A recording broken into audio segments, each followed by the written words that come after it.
दोस्तों, डिजिटल रोज एजुकेशन के online platform पर आपका स्वागत है। देखिए, अपन पिछली क्लासेज में जनजातीय आंदोलन कंप्लीट कर चुके हैं। आज अपन बात करेंगे जो प्रजामंडलों की या प्रजामंडल आंदोलन क्यों शुरू हुए थे या प्रजामंडलों की आवश्यकता क्यों पड़ी थी। इससे पहले जो कुछ राजनीतिक संगठन बनाए गए थे, रियासती यानी रियासतों में राजनीतिक संगठन बनाए गए थे, उनकी बात कर लेते हैं। फिर प्रॉपर तरीके से या एक नियमित तरीके से जो प्रजामंडल जिस प्रकार से बने थे, जिस वर्ष में बने थे या जिस वर्ष से बनना शुरू हुए थे, उनकी अपन रेगुलर बात करेंगे। 5-6 क्लासों या 6 से 8 क्लासों के लगभग अपने प्रजामंडल चल सकते हैं। देखिए, आज अपन जो संगठन बने थे रियासतों में, उनकी बात करेंगे। देखिए, जो आंदोलन हुए थे पिछली क्लासेज में अपन बात कर चुके हैं। जो किसान आंदोलन हुए थे, जनजातीय आंदोलन हुए थे, उनमें जो किसानों की मांगे होती थी वह अपनी आर्थिक स्थिति से संबंधित, ठीक है, कि किसानों को अधिकार नहीं दिए जा रहे थे, उनके अधिकारों को राजाओं द्वारा या सामंतों द्वारा छीना जा रहा था। तो उनकी जो मुख्य मांगे होती थी, जो अपने जीवन यापन से संबंधित जो भी आर्थिक जो स्थिति होती थी उससे संबंधित मांगे होती थी, ठीक है। फिर जनजातीय आंदोलनों में पड़े, उनमें भी उनके जो जनजातियों के अधिकार वगैरह थे उनकी ही मांगे होने लग रही थी, ठीक है।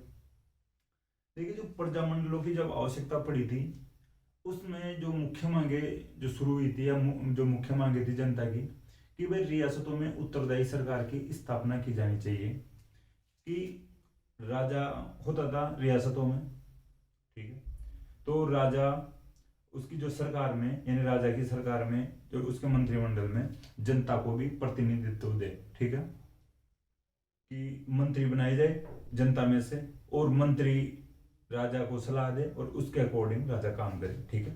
तो इस प्रकार से जो प्रजामंडलों की आवश्यकता पड़ने लग गई थी, जनता भी धीरे धीरे जागरूक होने लग गई थी।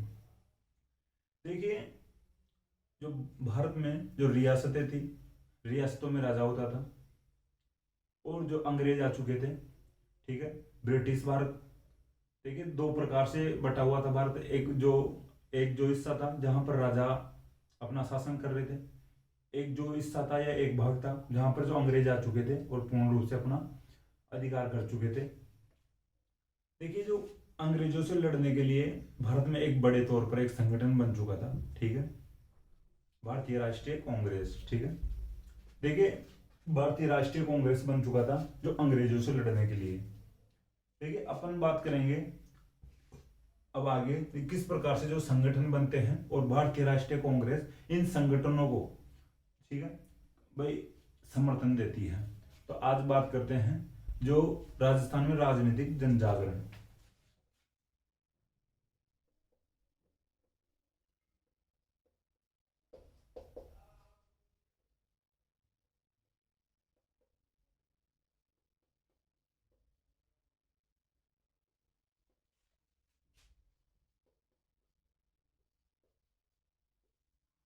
ठीक है, इनके द्वारा जो राजस्थान में जो जनजाति जनजा यानी राजनीतिक जन जागरण शुरू होता है, फिर आगे धीरे धीरे प्रजामंडल बनने शुरू होते हैं।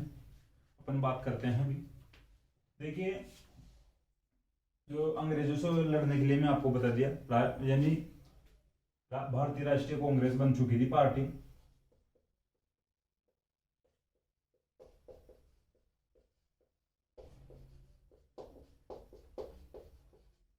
और जो रियासतें थी, यहाँ पे राजा का अधिकार होता था, ठीक है, राजा होता था, राजा का शासन होता था। देखिए, अब जो जनता जागरूक होती है और खुद संगठन बनाने को तैयार होती है, तो दो संगठनों की बात करेंगे अपन आज मुख्य रूप से, और फिर एक और संगठन बनेगा उसको भी अपन बात कर लेंगे। देखिए, राजपूताना मध्य भारत सभा एक संगठन बनाया जाता है।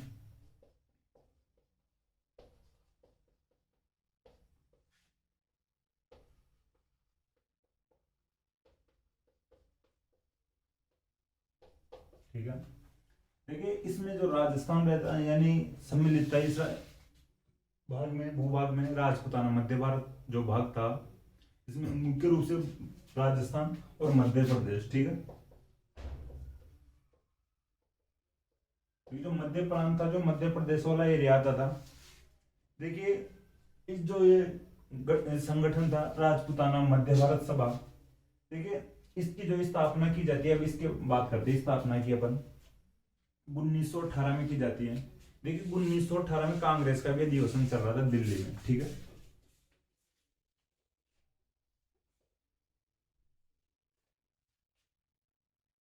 फिर 1900 इधर लिख देता हूं मैं,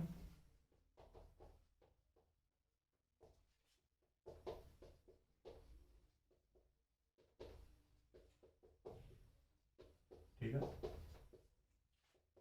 दिल्ली में की जाती है स्थापना 1918 में, दिल्ली में की जाती है। दिल्ली में देखिए मैं जो प्रॉपर स्थान का नाम भी आपको बता देता हूं। दिल्ली में जो चांदनी चौक जगह पड़ती है, वहां पर एक मारवाड़ी पुस्तकालय है, वहां पर इसकी स्थापना होती है।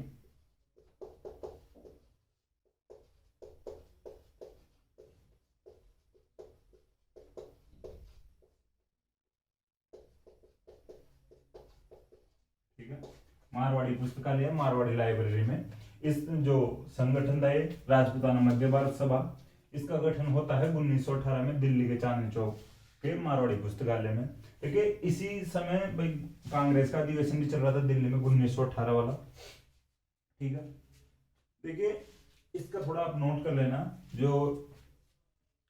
ये जो राजपूताना मध्य भारत सभा था, ये रियासती भारत का प्रथम राजनीतिक संगठन था, ठीक है।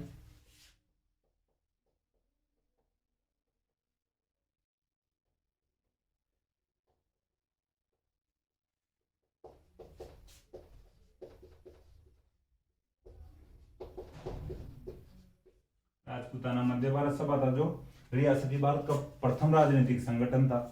देखिए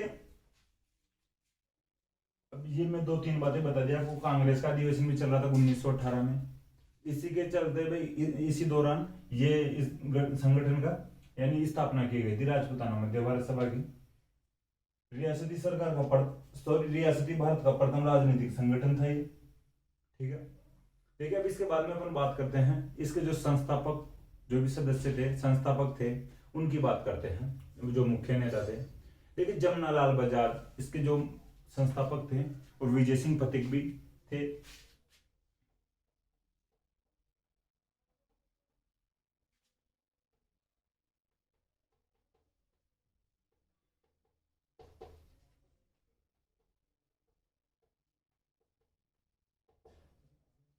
देखिए इंपॉर्टेंट तो यही है, जमनालाल बजाज और विजय सिंह पथिक। इनके साथ और भी अपने को नाम ध्यान रखने होंगे, जैसे गणेश शंकर विद्यार्थी, चांदकरण सारदा, ठीक है। उनके भी आप नाम नोट कर सकते हो, जो संस्थापक सदस्यों में से, ठीक है। इन्होंने मिलकर इसकी स्थापना की थी। ये संस्थापक थे जमनालाल बजाज, विजय सिंह पथिक, गणेश शंकर विद्यार्थी और चांदकरण सारदा, ठीक है। देखिए चांदकरण सारदा अजमेर से थे। इनके एक भाई का नाम और भी आपको भी ध्यान होगा, हरविलास सारदा, ठीक है। हरविलास सारदा का नाम सब लोग जानते होंगे, आर्य समाज के कार्यकर्ता थे। ये दोनों अजमेर से थे, चांदकरण सारदा और हरविलास सारदा, ठीक है। हरविलास सारदा को बाल विवाह रोकने के लिए जो एक्ट बनाया गया था, उनके लिए भी जाना जाता है। उनके नाम से ही जो सारदा एक्ट नाम से जो पारित हुआ था, थोड़ा ध्यान रखना आप, इस जो अदर फैक्ट है। तो संस्थापक सदस्य में बता दें, मुख्य रूप से जमनालाल बजाज और विजय सिंह पथिक ध्यान रखना है, गणेश शंकर विद्यार्थी और जो ये शारदा ब्रदर्स है, इनमें से इनका नाम ध्यान रखना है, चांदकरण शारदा का। हरिविलास शारदा इसमें नहीं रहते भाई, उनका जो बाल विवाह से रिलेटेड उनका नाम आता है, ठीक है। अब इसके बाद में अपन बात करते हैं इसका जो कार्यालय की जो ऑफिस इसका बनाया जाता है, इसका ऑफिस बनाया जाता है कानपुर में, ठीक है।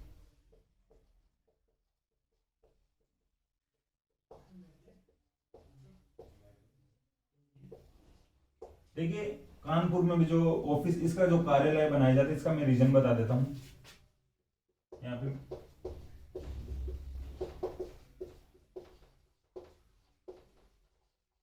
ठीक है, अब देखिए गणेश शंकर विद्यार्थी की अपन पिछली क्लासेज में बात कर चुके हैं। इनका जो एक समाचार पत्र प्रकाशित होता था प्रताप, ठीक है, जो ये कानपुर से प्रकाशित होता था। तो गणेश शंकर विद्यार्थी खुद भी कानपुर में रहते थे, और कानपुर में मारवाड़ी बनिए भी खूब रहते थे, जब जैसे जमनालाल बजाज, इमार जो बनी हुई थी, ठीक है। देखिए जो गणेश शंकर विद्यार्थी खुद कानपुर में रहते थे, तो ये इन्होंने कहा कि चलो इसकी जो व्यवस्था मैं खुद संभाल लूंगा, और उसका जो कार्यालय कानपुर में बना लेते हैं अपन। तो इस वजह से जो कानपुर में इसका कार्यालय बनाया गया था। देखिए अब इसके बाद में अपन बात करते हैं भाई आगे, इसका जो कार्यालय कानपुर से राजस्थान में स्थानांतरित या ट्रांसफर कर दिया गया था। अब देखिए राजस्थान में ट्रांसफर करने का एक कारण ये भी होगा कि भाई राजस्थान से संबंधित जो एक संगठन है, तो इसका जो संचालन राजस्थान से भी होना चाहिए। अगर इसका राजस्थान से संचालन करे तो इसका ऑफिस भी राजस्थान में बनाया जाना चाहिए। अगर राजस्थान में बनाए और राजाओं के खिलाफ अपन बोले तो राजा हाथ पर तोड़ के रख दे, ठीक है। तो इन्होंने क्या किया भाई, जो ऐसी कोई जगह देखो राजस्थान में कि वहां पे राजाओं का जो अधिकार ना हो, तो ऐसी जगह उस समय अजमेर थी, ठीक है। अजमेर में अंग्रेजों का राज था, अंग्रेजों का अधिकार था,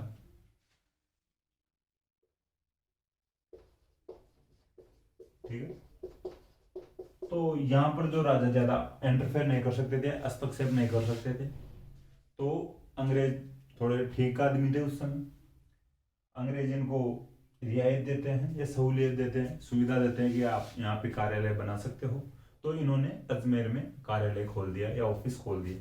ठीक है, अब इसके बाद में अपन बात करते हैं इसके जो अधिवेशन हुए थे, राजपूताना मध्य भारत सभा के जो अधिवेशन हुए थे।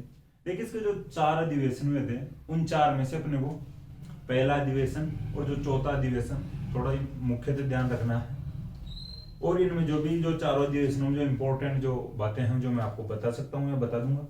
ठीक है, प्रथम अधिवेशन दिल्ली में 1918 में हुआ था, ठीक है। इसके इतनी सी बात ध्यान रखना है भाई, इसके जो अध्यक्ष बने थे उनका नाम ध्यान रखना है, गिरधर शर्मा, ठीक है। जैसे जैसे कांग्रेस के जो अधिवेशन हो रहे थे उन्हीं के साथ साथ उन्हीं के टाइम के साथ साथ ये भी अधिवेशन कर लेते थे अपना, ठीक है। ये भी अपना अधिवेशन कर लेते थे जो राजपूताना मध्य भारत सभा वाले। देखिए एक अधिवेशन में जो टाइम चेंज है मैं बता दूंगा अभी। 1918 में दिल्ली में इसका अधिवेशन होता है, प्रथम जो अधिवेशन। इसका जो प्रथम अध्यक्ष बनाया गया था गिरधर शर्मा को बनाया गया था। देखिए दूसरा जो अधिवेशन होता है अमृतसर में होता है 1919 में। प्रथम 1918 में, जो दूसरा अधिवेशन होता है 1919 में। उसी समय 1919 में अमृतसर में जो कांग्रेस का अधिवेशन चल रहा था, उसी समय ये भी अपना अधिवेशन कर लिए, ठीक है, अमृतसर में 1919 में। देखिए तीसरा अधिवेशन इंपॉर्टेंट इसलिए हो जाता है थोड़ा सा कि तीसरा अधिवेशन इसका अजमेर में हुआ था।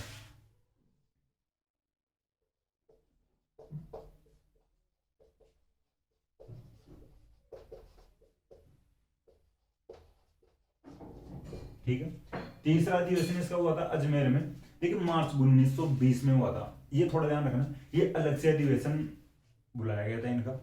कांग्रेस का अधिवेशन दिसंबर में होता है, ठीक है, मार्च 1920 में इनका तीसरा अधिवेशन होता है। ये थोड़ा ध्यान रख लेना, ये अजमेर में हुआ था इसलिए भी इंपॉर्टेंट है। देखिए इसके जो अध्यक्ष थे जो तीसरे अधिवेशन के, इसमें जमनालाल बजाज को अध्यक्ष बनाया गया था। थोड़ा आप ध्यान रख लेना, नोट कर लेना इस बात को। फिर तीसरे अधिवेशन में अध्यक्ष बने थे जमनालाल बजाज। देखिए अब इसके बाद में चौथा अधिवेशन की बात करते हैं।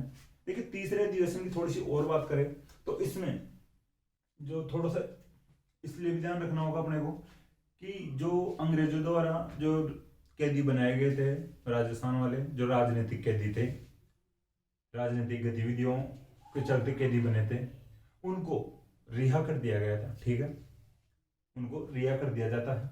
अंग्रेजों ने राजनीतिक कैदियों को रिहा कर दिया था। जैसे राव गोपाल सिंह खरवा थे, विजय सिंह पथिक भी इसी दौरान जो रिहा हुए थे, और अपन उनका नाम देखे थे, उनका नाम पहले भूप सिंह था, फिर बाद में साधु का वेश बनाकर यानी विजय सिंह पथिक नाम रख लेते हैं।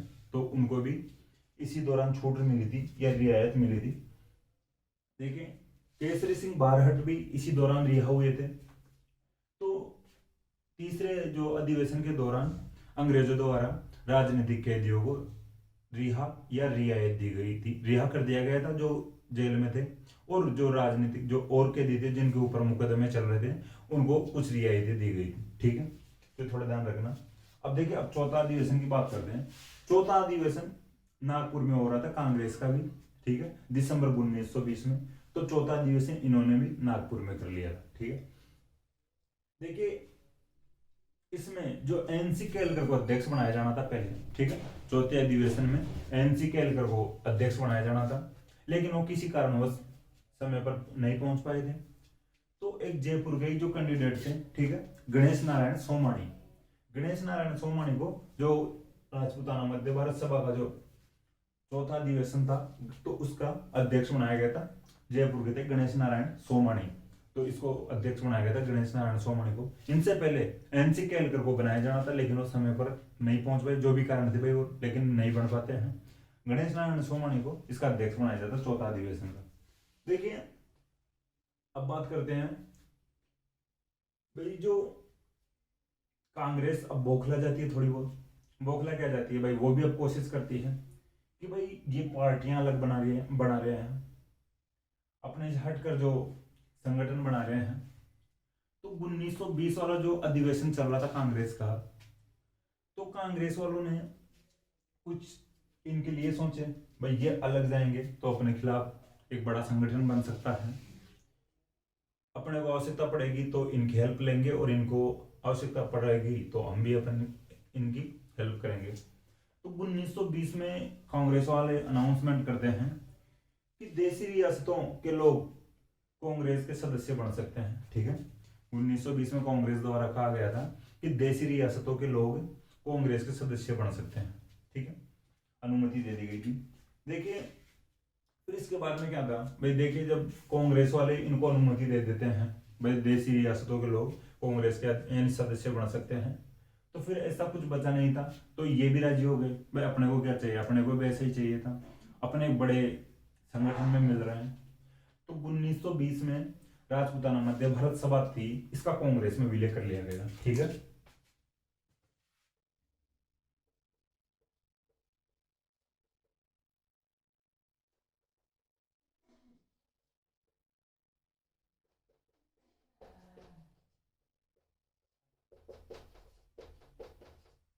1920 में राजपूताना मध्य भारत सभा का कांग्रेस में विलय कर लिया गया था। देखिए थोड़ा मैं ये बात और बता देता हूँ भाई, इनका जो उद्देश्य रहता था, जो संगठन बनाए थे इनका, इसका जो जो संगठन बने थे इनका उद्देश्य, अब वैसे मैं लास्ट में भी लिखा दूंगा लेकिन आप नोट कर सकते हो।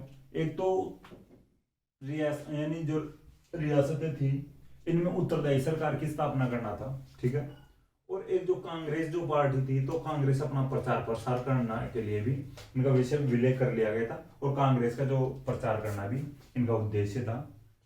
देखिए रियासतों में उत्तरदायी सरकार का मतलब मैं जो स्टार्टिंग में बता दिया था कि राजा अपने मंत्रिमंडल में जो आम जनता को भी सम्मिलित करे या शामिल करे, और जो जनता के यानी जो मंत्री बनाए जाएंगे तो उनकी सहायता से राजा डिसीजन ले और जनता के साथ अच्छा व्यवहार करे। ठीक है, तो जनता को भी भागीदारी दे, इस प्रकार की जो मांगे थी इनकी उद्देश्य भी थे। देखिए अब ये एक संगठन पढ़ चुके अपन, राजपूताना मध्य भारत सभा। अब एक जो नेक्स्ट संगठन था इनका, इनके द्वारा बनाया गया राजस्थान सेवा संघ पढ़ते हैं। जो राजस्थान सेवा संघ जो संगठन था उसको पढ़ते अपन।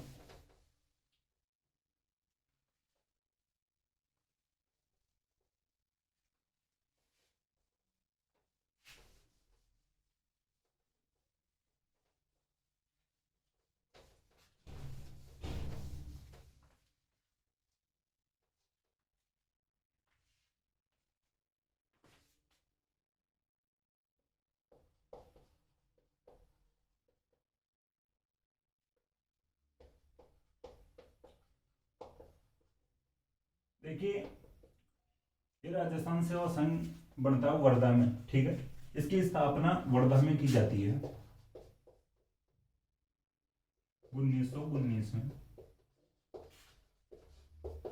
ठीक है, देखो 1919 में इसकी स्थापना वर्धा में की जाती है। वर्धा जो गांधी जी का मुख्य ठिकाना था वर्धा, तो वर्धा में 1919 में राजस्थान सेवा संघ की स्थापना की जाती है। देखिए जो इसके संस्थापक जो सदस्य थे, देखिए दो तीन जो दो नाम बता रहा हूँ, तीन नाम थोड़े इंपॉर्टेंट लगा लेना, और दो या तीन नाम और होंगे, उनको आप ध्यान रख लेना। नॉर्मली लिखना चाहो तो लिख सकते हो, ठीक है। विजय सिंह पथिक और रामनारायण चौधरी इनके जो संस्थापक सदस्यों में थे।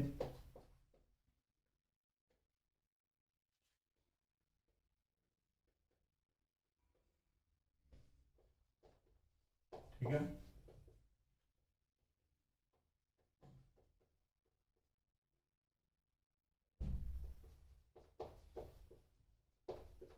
ठीक है, ये तो थोड़े इंपॉर्टेंट है, रामनारायण चौधरी और विजय सिंह पथिक।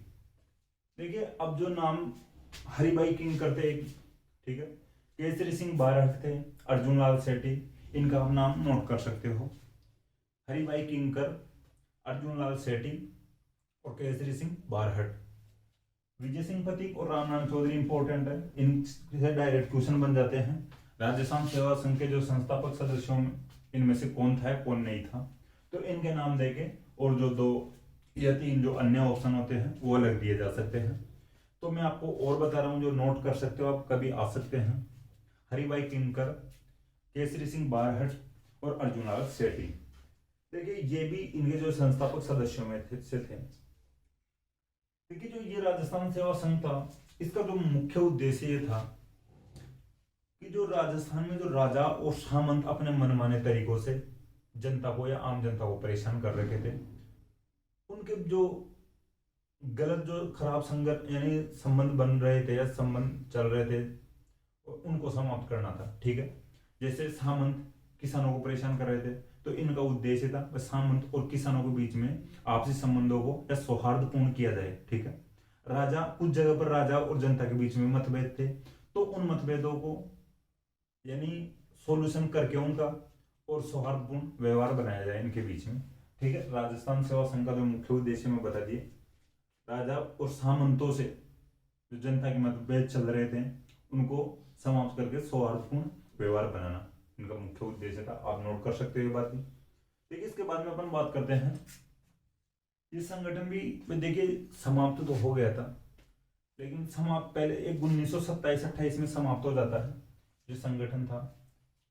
देखिए अभी जो समाप्त कैसे क्यों होता है उसका भी जो मैं कारण बता देता हूँ। देखिए जो विजय सिंह पथिक और रामनारायण चौधरी थे, इनके बीच में आपसी मतभेद होने लग गए थे। ठीक है, जैसे कोई भी नेता हो भाई, आपसी मतभेद हो ही जाते हैं, कितने बड़े नेता हो, छोटे नेता हो, बड़े नेता हो, आपसी मतभेद हो जाते हैं अपने अपने जो मतों को लेकर या विचारों को लेकर। भाई दो नेता होंगे एक ही संगठन में, तीन नेता होंगे, तो एक नेता कहेगा कि भाई मेरे ये विचार है, दूसरा नेता कहेगा मेरे ये विचार है, तीसरा कहेगा ये विचार है। तो आपसी विचारों को लेकर रामनारायण चौधरी और विजय सिंह पथिक के बीच में आपसी मतभेदों की वजह से राजस्थान सेवा संघ 1927-28 में समाप्त हो जाता है।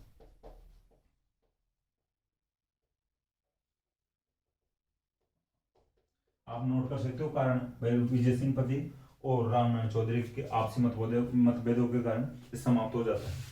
देखिए अब समाप्त होने से पहले मैं कुछ बातें बता देता हूँ कि जो इसका जो कार्यालय था, तो वो पहले तो वर्धा में था, वर्धा में इसकी स्थापना होती है। तो वर्धा से फिर राजस्थान में लाया जाए, तो राजस्थान में कौन सी जगह भाई, राजस्थान में वही एक जगह जहाँ पर अंग्रेजों का अधिकार था और राजाओं के जो अंडर में नहीं आता था, वो क्षेत्र अजमेर। ठीक है,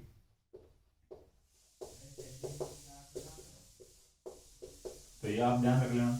राजस्थान सेवा संघ का जो पहले कार्यालय था वर्धा में था, वहां से फिर अजमेर आता है राजस्थान में। ठीक है, देखिए अब बात करते हैं आगे अपन, इसके जो ये संगठन था, इसके कुछ जो समाचार पत्र भी थे उनकी भी अपन बात कर लेते हैं। ठीक है, ये समाप्त 1927-28 में हो चुका था। अब इससे पहले की कुछ बातें हैं जो समाचार पत्र थे उनके बारे में बात कर लेते हैं। देखिए राजस्थान केसरी एक समाचार पत्र था।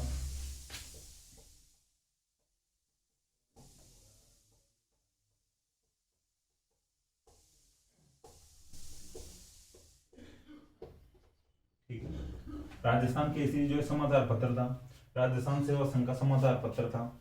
देखिए इसका जो नाम था केसरी, राजस्थान केसरी, तो केसरी सिंह बारहट के नाम पर नाम पड़ा था। ठीक है, केसरी सिंह भारत के नाम पर इसका नाम पड़ा था। देखिए इसके जो संपादक थे जो विजय सिंह पथिक थे, ठीक है, राजस्थान केसरी के जो संपादक थे विजय सिंह पथिक थे।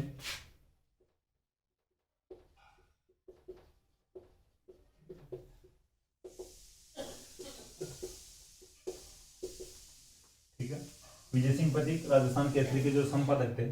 देखिए ये जो राजस्थान केसरी जो समाचार पत्र था ये प्रकाशित होता था वर्धा से। ठीक है, तो ये आप नोट डाल के लिख सकते हो। राजस्थान केसरी जो समाचार पत्र था जो वर्धा से यानी प्रकाशित होता था। देखिए इसके बाद में अपन बात करते हैं जो नेक्स्ट जो समाचार पत्र था नवीन राजस्थान।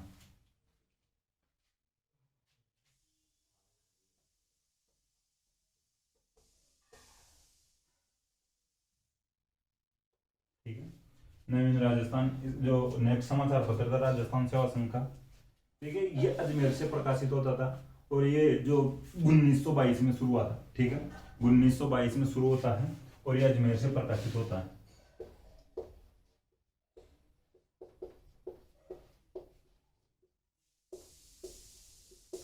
ठीक है,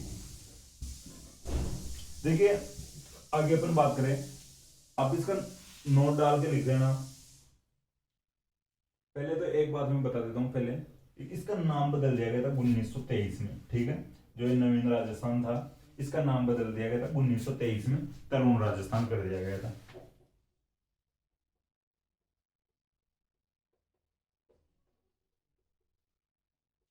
लेकिन नवीन राजस्थान पर जो बैन लगा दिया गया था इस वजह से इसका नाम ही बदल दिया गया था कि तरुण राजस्थान। ठीक है, 1923 में नाम बदल दिया गया था।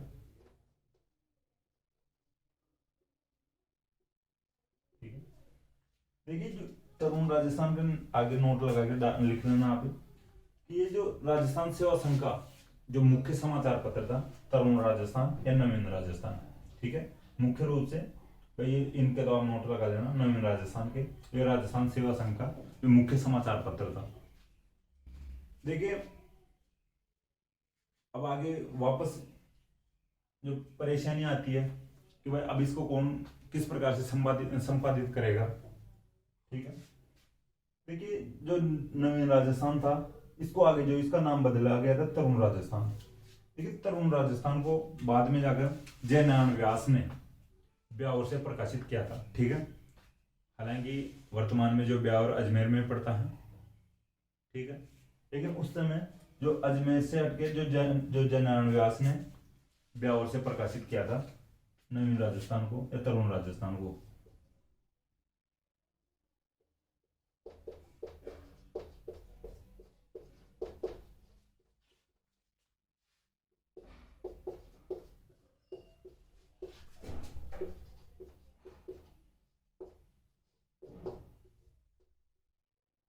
ठीक है, जयनारायण व्यास ने तरुण राजस्थान को ब्यावर से प्रकाशित किया था कालांतर में। देखिए अभी अपन बात कर चुके हैं राजस्थान सेवा संघ की। ठीक है, अब बात करते हैं जो एक बड़ा संगठन बना था और इसके बाद में जो प्रजामंडल शुरू हो गए थे, प्रजामंडल जो बनने शुरू हो गए थे। तो वैसे प्रजामंडलों की तो बात करेंगे अपन नेक्स्ट क्लास में। तो जो संगठन थे इनकी बात कर रहे थे आज अपन। एक जो और संगठन बनाया गया था बड़े लेवल पर अखिल भारतीय देशी राज्य लोक परिषद। देखिए अब अपन इसकी बात करते हैं।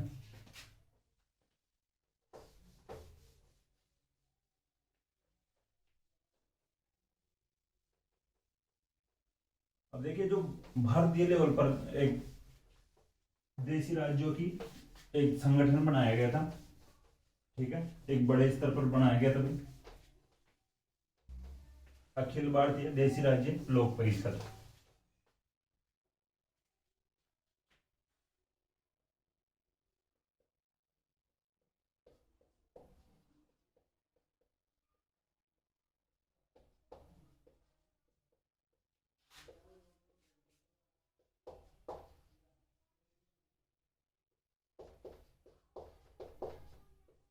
ठीक है, देखिए संपूर्ण भारत के जो देशी राज्य थे, संपूर्ण भारत में जो देशी राज्य थे उनकी जो लोक का मतलब होता है जनता होता है भाई, और परिषद का मतलब जो संगठन होता है। ठीक है, संपूर्ण भारत में जो देशी राज्य थे उनकी जनता के लिए एक जो परिषद या संगठन बनाया गया था अखिल भारतीय देशी राज्य लोक परिषद।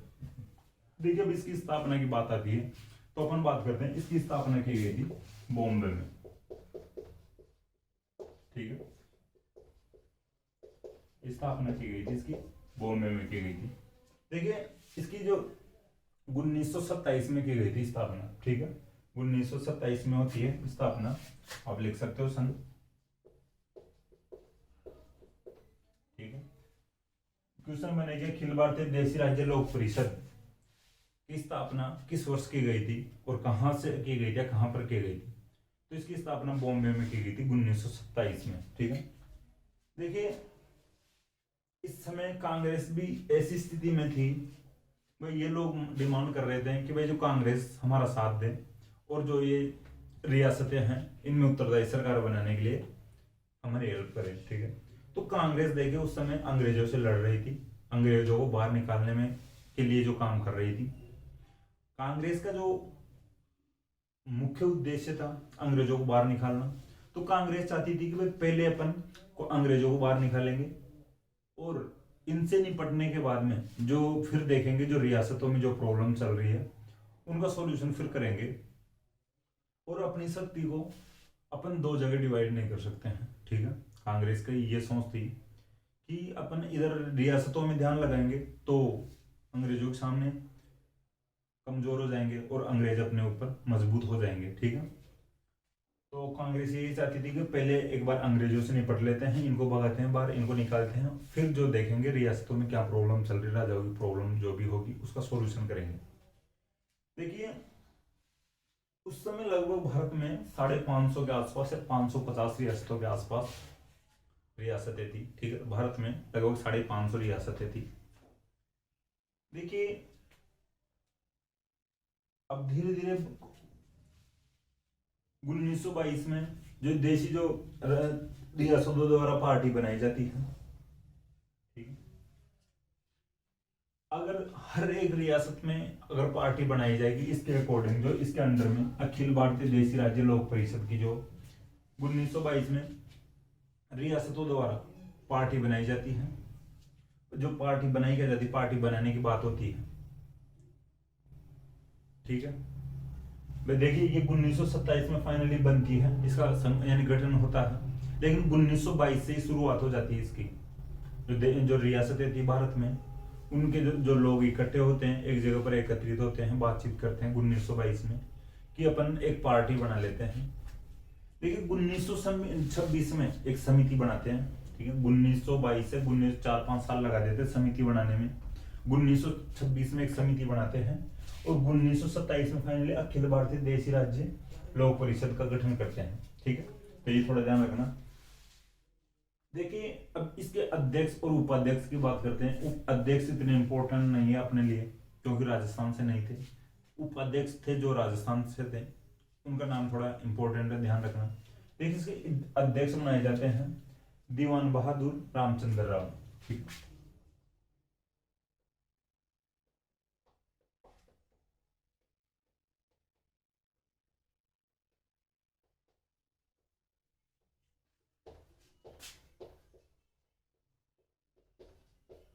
ठीक है, इसके अध्यक्ष बनाए जाते हैं दीवान बहादुर रामचंद्र राव। देखिए उपाध्यक्ष थोड़ा ध्यान रखना, उपाध्यक्ष बनाया जाता है विजय सिंह पथिक को,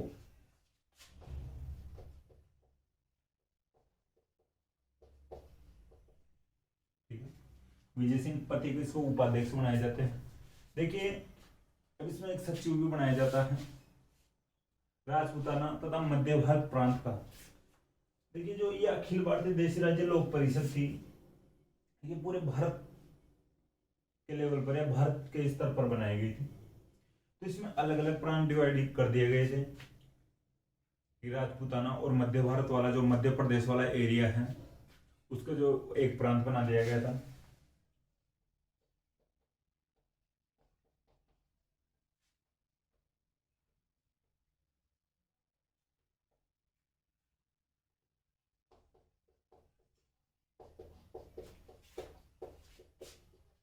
तो इसके सचिव बनाए गए थे, ठीक है। देखिए जो राजपूताना मध्य भारत प्रांत के जो सचिव बनाए गए थे, आप लिख लेना इस बात को भी, भाई रामनारायण चौधरी को इसका सचिव बनाया गया था, रामनारायण चौधरी।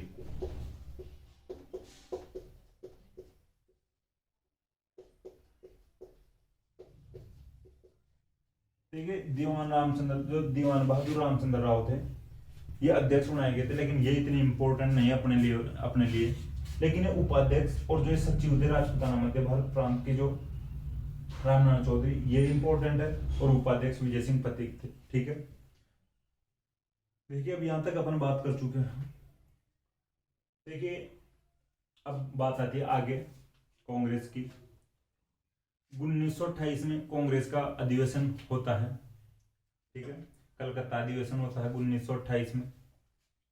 देखिए देशी राज्यों की जो जनता थी, ठीक है, तो कांग्रेस ने देशी राज्यों की जनता का समर्थन किया था। ठीक है, 1928 में कांग्रेस ने कलकत्ता अधिवेशन में देशी राज्यों की जो जनता का समर्थन किया था। आप नोट कर लेना, 1928 के कलकत्ता अधिवेशन में कांग्रेस ने देशी राज्यों का या देशी राज्यों की जनता का समर्थन किया था। देखिए कांग्रेस वाले राजाओं को बोलते हैं कि भाई आप जो जनता को यानी भागीदारी दे, आपके जो शासन में, या जनता को या आम जनता को भी भागीदारी दे। ठीक है, या जो मंत्रियों के पद है उन पर जो जनता को लगाए या नियुक्त करे। ठीक है,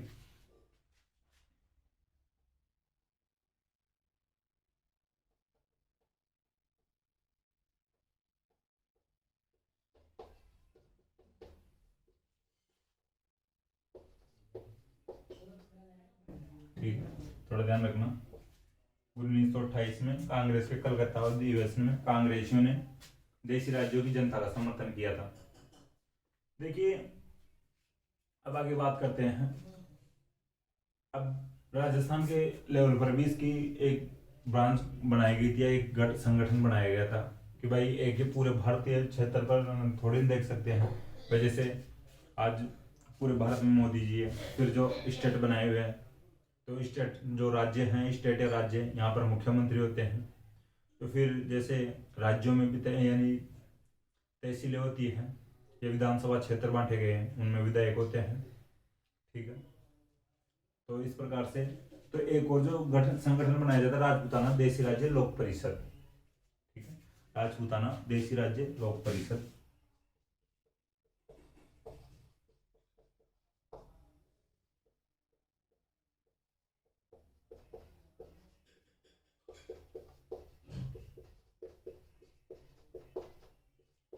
ठीक है, राजपूताना देशी राज्य लोक परिषद। देखिए ये 1928 में इसका गठन किया गया था। ठीक है, 1928 में इसका गठन किया गया था, और इसका प्रथम अधिवेशन हुआ था अजमेर में हुआ था। ठीक है,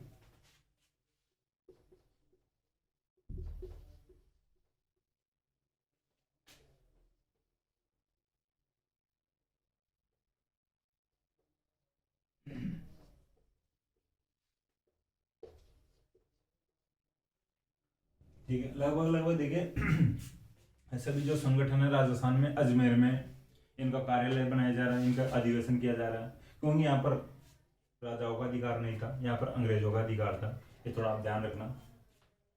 देखिए इसके जो अध्यक्ष बनाए गए थे, रामनारायण चौधरी बनाए गए थे। ठीक है, जो प्रथम अधिवेशन में जो अध्यक्ष बनाए गए थे, रामनारायण चौधरी बनाए गए थे।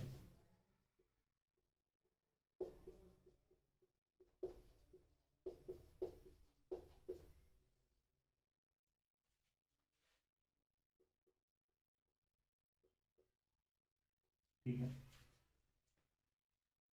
राजपूताना देशी राज्य लोक परिषद अपन बात कर लिए हैं।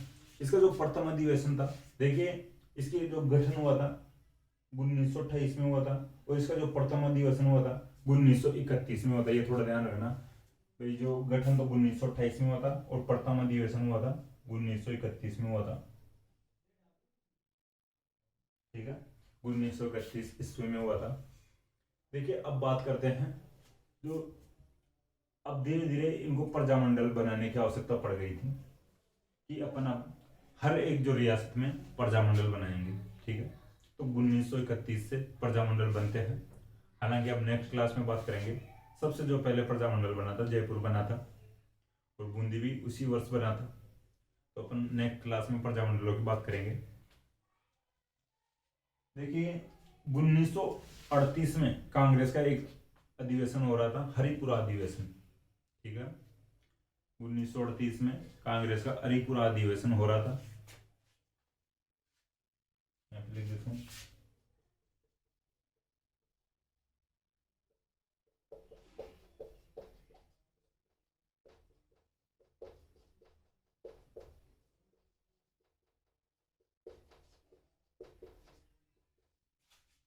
देखिए जो 1938 में जो कांग्रेस का हरिपुरा अधिवेशन हो रहा था, तो इसमें जो अध्यक्ष बने थे सुभाष चंद्र बोस।